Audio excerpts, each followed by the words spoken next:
Good morning. I'd like to call to order the August 11th, 2020 meeting of the, What happened?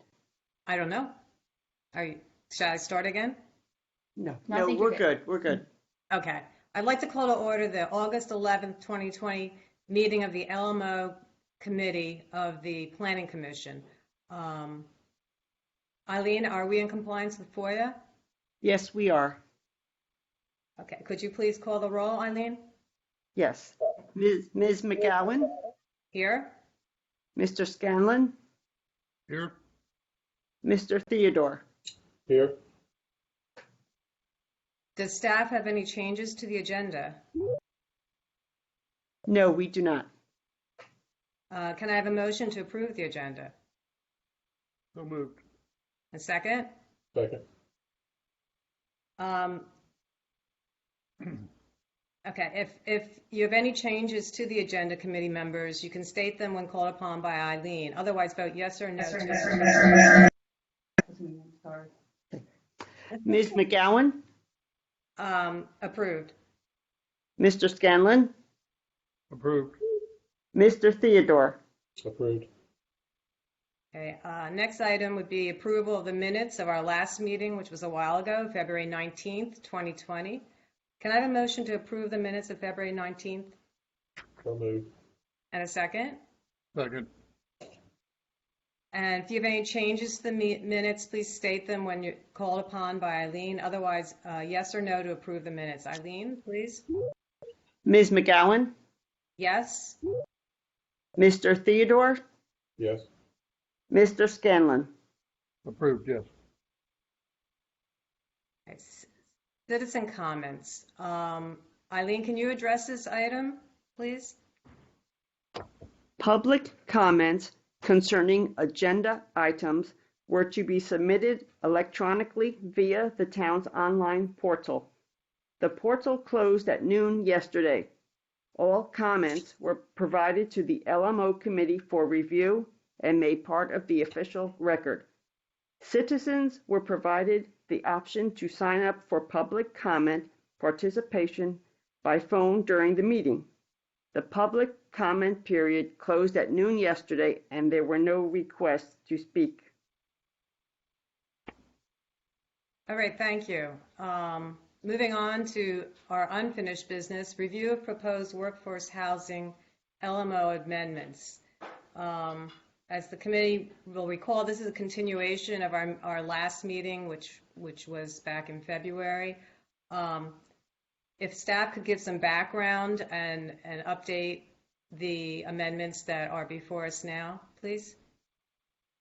Good morning, committee members. This is Jamie Lopko, and I'll be presenting for you today. As you recall, workforce housing was identified as a key priority for town council, and staff worked with council and a public planning committee to develop a workforce housing policy that was included with part of your packet. And that included criteria and conditions of where we were going to target the program.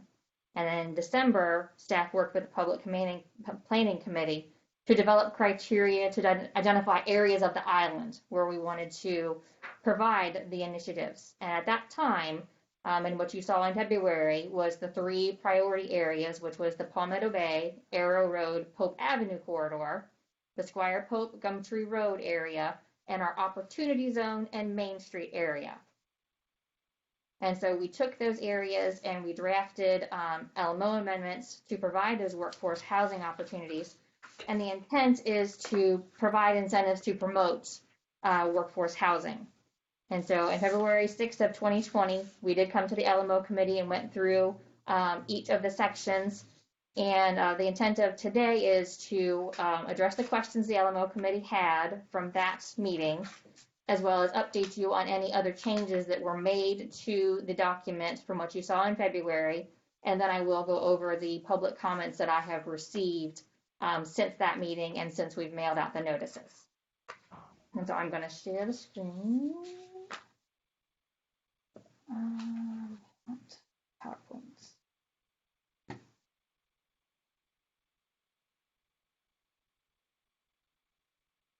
It up?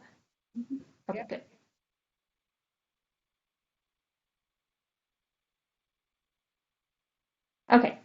The one thing I wanted to do first is the biggest change you're going to see is before when we came to you, we were creating an overlay district of the 3 priority areas. And we changed over from that to basically change the base zoning district. So we're no longer rezoning properties. We're no longer creating the overlay. We looked at the zoning classifications that were in those areas, and we added workforce housing as a new use in the LMO. And it will be permitted by conditions. And most of those conditions are related to locations. And you can see those in the text of the amendments. And most of those are, like the RM4 is a very large district. And we didn't want to allow it in all of the RM4, so you'll see that it's excluded like on portions of Spanish Wells and Jonesville Road. So that's what the conditions are with that. And we try to keep the areas fairly similar. And so that's why there are those locational exclusions in the conditions, is we wanted to make sure we stayed with those 3 priority areas that were targeted by the Public Planning Committee. And again, those were identified because they were close to our transportation, our main roads, our employment centers, and that's where we felt we could increase the densities to promote workforce housing. And I just made note that I did look at all of the properties right now where it would be permitted, and there's about 1,800 acres, as you'll see on this next map. This is the map that was sent out and has been published by the Island Packet. It's on the website, and the areas in purple are the properties where workforce housing would be permitted. And they pretty much go in line with where our overlay was created. The gaps you'll see mostly are town-owned properties, like you'll see on Palmetto Bay Road, that big area around between Palmetto Bay Marina and Arrow Road. Good chunk of that is town-owned property, and that's why you see a gap where the overlay used to outline that entire area. And so these are the areas that we had. It's about 1,800 acres. And so now we'll move into the questions that the LMO committee had from last time. We originally had a 99-year affordability term on rental units, and there was concern that that could be too long. So we looked at that again, and we did find that mostly for rental units, if the term was going to be 99 years, it was managed by the municipality or it was managed by a community development corporation. And so we felt like taking that down to 30 years to match the ownership would be something we would do. So both rental units and owner-occupied units will have an affordability term of 30 years. Next question was on penalties for noncompliance. And anything in the LMO, if somebody does not comply with it, we have our code enforcement section. So that's the first step that we have. We also have the legal covenants that we will be placing on properties in the workforce housing program. And that gives us legal injunctive relief to be able to enforce those covenants. If someone does not comply with them or doesn't submit the requirements of them, the town has legal recourse to either enforce the covenants or enforce penalties. The next one was about if the units would be able to survive a bankruptcy or foreclosure. And that one isn't as clear, but from what I found with the legal part of that is, unless the state of South Carolina has laws in place that stipulates that bankruptcy and foreclosure can survive, the affordability term can survive those, then it is likely that we would lose those units should something happen like that with one of our units. And then lastly was our homeowners association dues. We did put a stipulation in there that we would limit the dues to 75% of what we charge for a market rate units to try and keep the cost of those units down. All right, other updates. I identified most of these in your memo. We didn't have a residential density assigned for our MED district or our CC district, so we've added a residential density for those. We had flexibility in parking. We didn't require a certain number of parking spaces per bedrooms for any workforce housing or commercial conversion or for mixed use related to workforce housing. We're allowing the developer to submit developer submitted parking data. So you'll see a footnote on all of the zoning district tables as well as in Chapter 5, the parking table that allows developer-submitted parking data for workforce housing. We changed the term from for sale to owner-occupied to make it clearer. We talked about short-term rentals, and there was concern that we have a lot of seasonal employees, and we had a lease requirement of a year prior, and we had limited to, it basically said you could not use it for short-term rental. So we changed that to say it can't be rented for less than 90 days. So that will allow our seasonal employees to be able to be 6 months, 4 months, whatever they're here over the summer in our rental units. We had that they had to be employed on the island. Well, parts of the island aren't within the town, so we refer to the town of Hilton Head Island versus saying on the island. And then there was questions about the definitions we had for household and household income, so we did dig further into those and modified those to make those more clear. For our communication efforts, we just had a recent article in the Island Packet come out. We have updated the town's website to contain a lot of workforce housing information. But with this one, we also sent out almost 4,300 letters. And that went to every property that was identified as purple on that map, received a letter, a copy of the map, and a copy of a frequently asked questions document, so they would be able to ask questions and know what's going on. And then we also sent a letter to anyone within 350 feet of one of those purple parcels. And so that, of course, got a lot of emails and questions to me, and this is a lot of the questions that I got about, okay, what properties are included and why. They got a black and white copy of the map, so it wasn't as clear which properties were included. And a lot of people like developed properties, like something like the Spa or Brighton Bay, Cordillo Courts. Why were those included? That they can't be used as workforce housing, they're already developed. So there's a little confusion as to why already developed parcels were included. And so we covered that. And I'll have a slide to that to get more details into that. A lot of people were concerned about the impact, so we talked about what the program entails, what the incentives are, and there seemed to be a misconception that there's already a project planned or that we're forcing someone to change the use of their property. And so I did share with them, this is just changing the land management ordinance to add an additional use within that zoning district. It doesn't take anything away. It doesn't require anyone to change the use of their property. It doesn't require them to develop workforce housing. It's a completely voluntary program. It's not low income or Section 8. We have income requirements for rental and ownership as a percentage of the area median income. And a lot of people were concerned about commercial properties. Well, why is Main Street on there? Then we had to explain the commercial conversion, and I think people really understood that at that point, that we have some underperforming, we have some underutilized commercial spaces that could possibly be revitalized using the workforce housing program when we have the commercial conversion. And then the last one is the existing developments. We've got our plan unit developments, we've got subdivisions, we've got our condominiums, and a lot of those you see are included. And so that was a lot of the questions that people had. If you're in an existing platted subdivision, say a Carolina Isles, a Chinaberry, you're not eligible to participate in this program. It's already a developed platted subdivision, and we don't want that to change.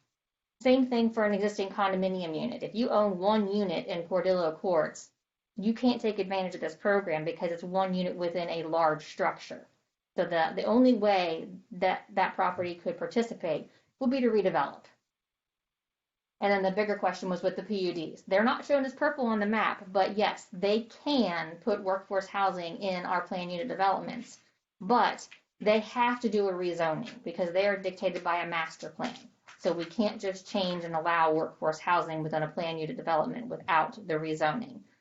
And they have the same stipulation that you're not eligible if you're on an existing single family lot in the PD1 district. It can't be used for workforce housing. Same with a multifamily. You can't pick one unit out of one of the buildings in a PUD and use it for workforce housing. Do I have any other slides?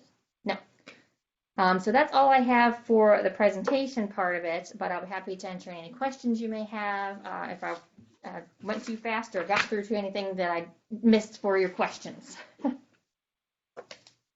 right. Let's just go through each committee member. Mr. Scanlon, do you have questions? Yes, I do. I didn't hear it mentioned in the briefing, but I'm reading an area where it says that under the employment regulations, it was clarified to say that an eligible household must have at least one person employed at a business within the town. And it is, I believe it's supposed to be full-time. And my question is, a lot of the people that will probably take advantage of workforce housing are folks that may not be full-time employed. Right now, especially with the COVID, not everybody's getting 40 hours, if you know what I mean, a week. And so I have a question about the full-time employment on the island.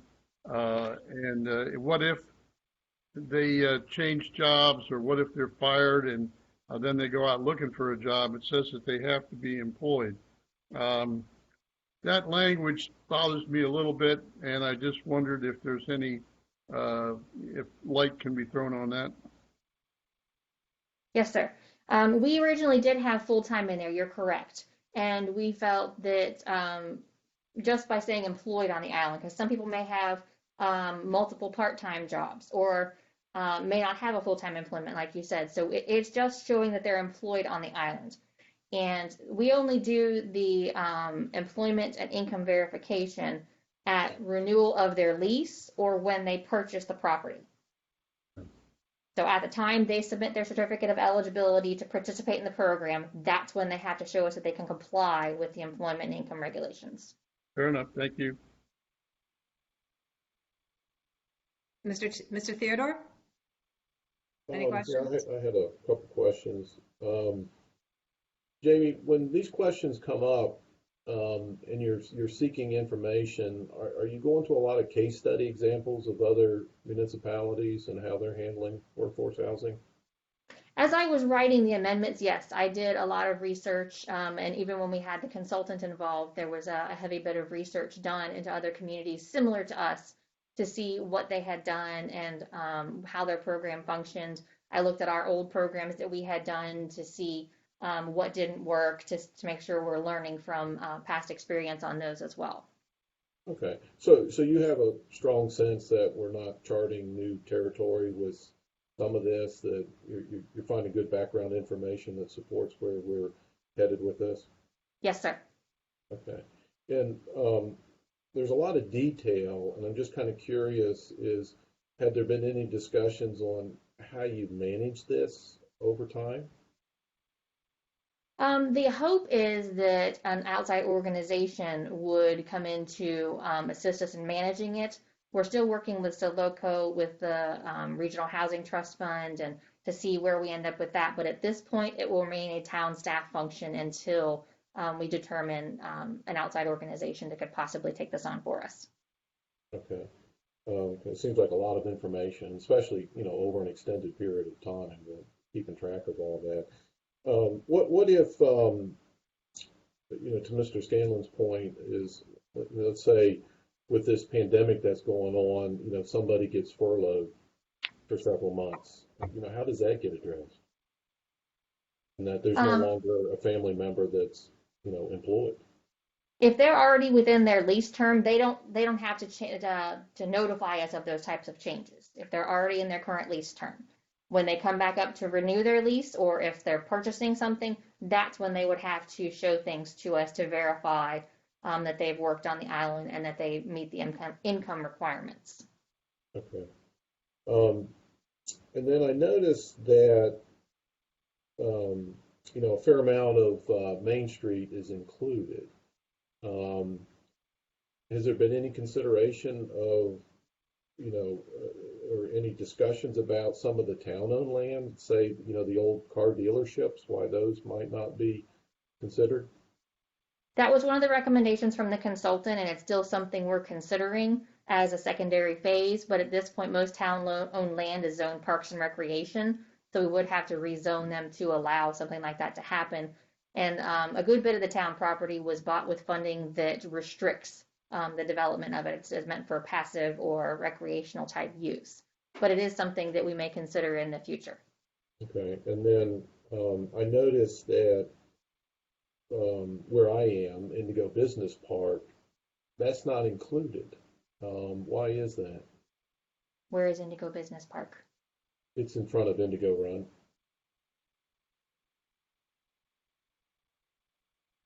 The Walmart, the Publix is included, but not anything else in that area.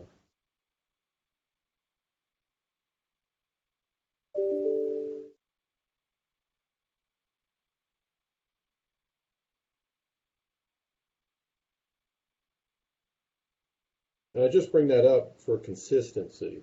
There seems to be a little inconsistency in areas that are included and not included. We tried to stay true to where the priority areas were defined, and we had to also stay with where the base zoning districts were. So like the commercial center district is like the Walmart and the Publix area, the larger areas. The light commercial is the one that is kind of scattered up and down 278. So we kind of included everything from probably the Main Street area to Stony, but then excluded a good chunk of it through the Chaplin area all the way down to Wexford because that wasn't considered part of the priority areas. So we were trying to avoid spot zoning by picking and choosing parcels and staying with areas where is a good chunk of the zoning district that is still intact within one of those priority areas.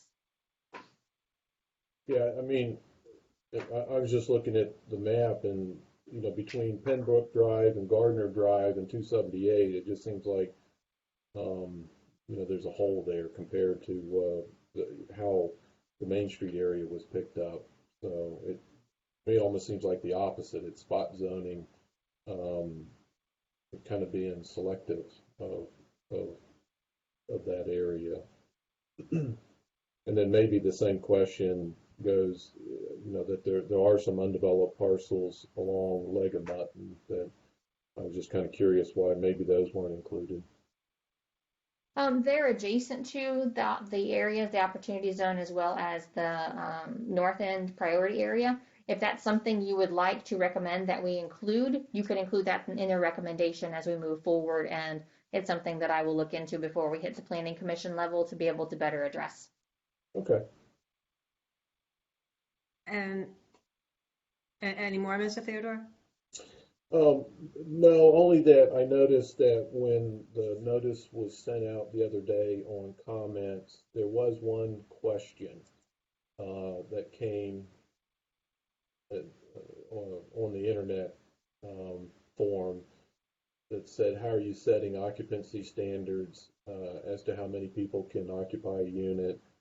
And can the FHA standards and what all the IPMCA being used to set regulations, who is going to enforce? I just want to make sure that didn't get overlooked as a question. No, we did see that, and when we wrote the program, we did look at that, and the town has never gotten into regulating the occupancy of any of our residential units, and so we've chosen not to do that as well with this program. That's it. All right. Just a kind of a follow-up to what Mr. Theodore is saying. Can you just briefly, like bullet point, run through the criteria for the selection of the proposed amendment locations? We started out with just the areas where we had the zoning classifications, and we rolled out maps with the Public Planning Committee and just looked at areas. And we identified our hotspot employment centers, our bigger employment centers like the Coligny area, our hotels, things like that. And also we looked at where are the bus stops, where are our bus routes, and where we have the road capacity to be able to target that. And so we used those to narrow it down and identify these priority areas. Okay. So then along those lines, the areas that Todd was talking about, you would make sure if they meet the criteria, that we could possibly extend the amendment to those locations. Yes, ma'am. All right. Any other comments at this point from the committee members? Yes, so Leslie, I had one question about the notifications within 350 feet. Where did that figure come from? I mean, is that, who decided it's 350 feet? It's what we use for a rezoning application. It's what the state requires for a rezoning application. If you're rezoning one property, you have to notify any property within 350 feet of it. So we just stuck with that number. And we rattled, that notification rattled a lot of cages in one corner of the Sea Pines community, which is across from the Harris Teeter shopping area. And then behind it is, I think, a self-storage facility. And that was put on the list. And a lot of folks up in that corner of Sea Pines reacted, and I heard about it. My wife is also the head of the residential property owners of Sea Pines, so she got a lot of calls and notes about that. I just think we rattled a lot of cages in that area, but with existing facilities already on the property. But I guess that's what we had to do, I suppose. I just wanted to let you know we heard a lot of flack here in Sea Pines. Well, I mean, we really, because this is not a rezoning, we've exceeded the public notice requirements on that. Is that true? Yes, ma'am. Typically, there are no mail notices required for an LMO amendment, but because this has been such a big topic, we wanted to make sure that we got word out there. And it's been good that a lot of people have called because they didn't understand. So I would rather have them call and talk to me about it and walk through it than to think that we're doing something and not talking to the public about it. Absolutely. Now, my only other comment at this point is kind of a housekeeping. If you look at the workforce housing policy, the first paragraph still says the LMO will be amended to create an overlay district, which we're not doing that. Yes, ma'am. We initially posted the wrong workforce housing policy. It was updated like a day or two after it was posted. So that's already been completely updated, and the right one has been posted. All right. And then in the body of the LMO, I would suggest that in the purpose section of the districts, that I'm talking about this section where Okay. that looks like that. The purpose section should be amended to mention workforce housing, I believe, particularly like, for instance, in the community commercial district, because it makes no mention of any residential. So I think for the integrity of the document, that would make sense. Now, in terms of public comment, do we have any call-in? No, we do not. Okay. Then I'll ask my committee members again. Do you have any further comments or discussion? I have a couple questions. Go ahead, Mr. Theodore. Just for clarity, Jamie, when it's I guess this is a conditional use? Yes, it is a conditional use in all districts that it's allowed, yes. And what's the process for a conditional use? It's completely administrative. When somebody wants to apply for something on their property, we would say, okay, your zone CC, it's a permitted conditionally, so we would go to conditions and say, okay, you have to meet X, Y, and Z, and explain that to them to make sure they can meet those conditions before they submit plans and go down that road. Okay. And most of the conditions are either location-based or you have to comply with the workforce housing program. So there's no public notice? No, sir. No. And to say, you can get up to 24 units to the acre, you still have to comply with the standards of that district, height, density, or not density, but all the other guidelines for that type of land use designation? Yes. Yes, sir. Right. That answers my question. We've had a request from the public to show the map, so I'm going to share my screen to put up the map again for them to see it.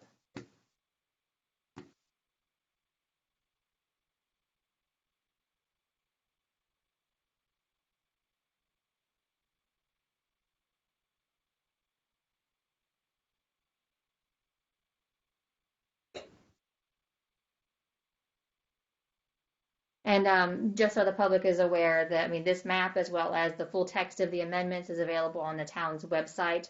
On the front page of the website, there's actually a workforce housing tab on the left-hand side, and that'll take you to all of the workforce housing information from our consultant, as well as these LMO amendments. And you said you can find the map there too? Yes, sir.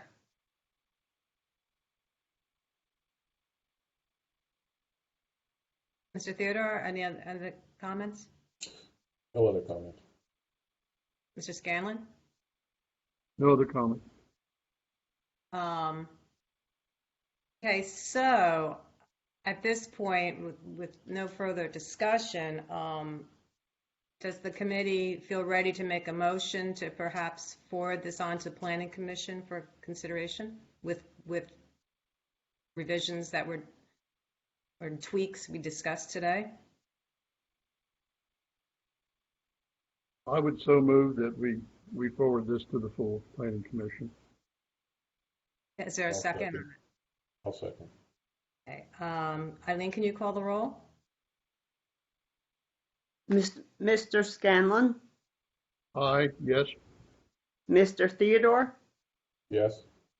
Ms. McGowan. Yes. Okay, staff there is no additional new business. If no other business before the committee, then Ms. McGowan? yes. Just as part of the motion, do we want to include the consideration from Mr. Theodore about the other areas south of 278, as well as updating the purposes of the districts? Yes. Was there Yes. anything else? Committee members, I believe that she has the revisions we discussed. Yeah, that'd be great. Confirm? Okay. Yes. We've had a question about the upcoming schedule as well. This will go to Planning Commission next Wednesday, August the 19th at 9 a.m. And again, it'll be another Facebook Live meeting. And there'll be an open town hall for people to submit comments on the town's website for that as well. And the Planning Commission packet will be posted in the next couple of days, reflecting the recommendation of the LMO committee. Keep going. It will then go to the Public Planning Committee. We don't have a meeting date scheduled for that at this point, but that's a subcommittee of Town Council, and they make the recommendation to Town Council, and then it will go on to Town Council for 2 readings of an ordinance to adopt it.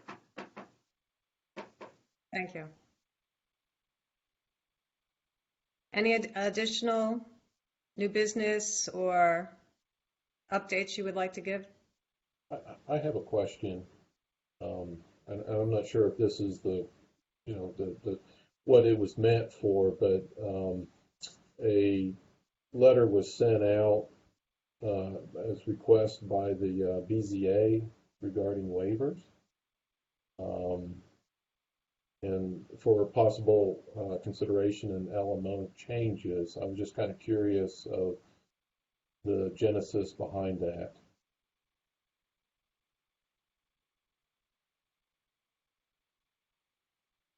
I didn't know if this was intended for Planning Commission or our group, our committee.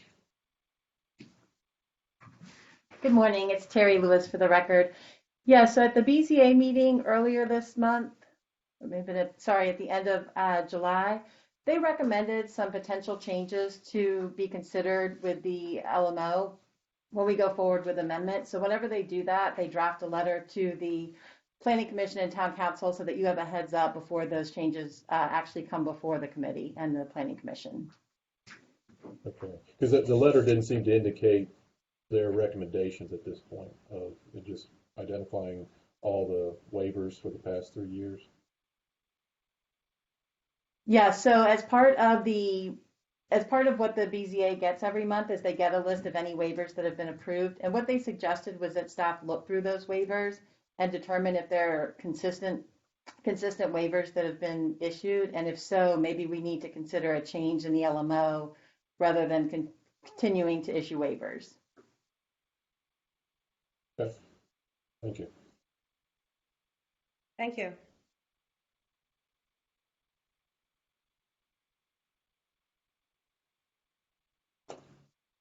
Any further business before the committee? Done? Not on my part. Okay. Then, there being none, then the meeting is adjourned. Thank you. Thank you, everybody. Bye now.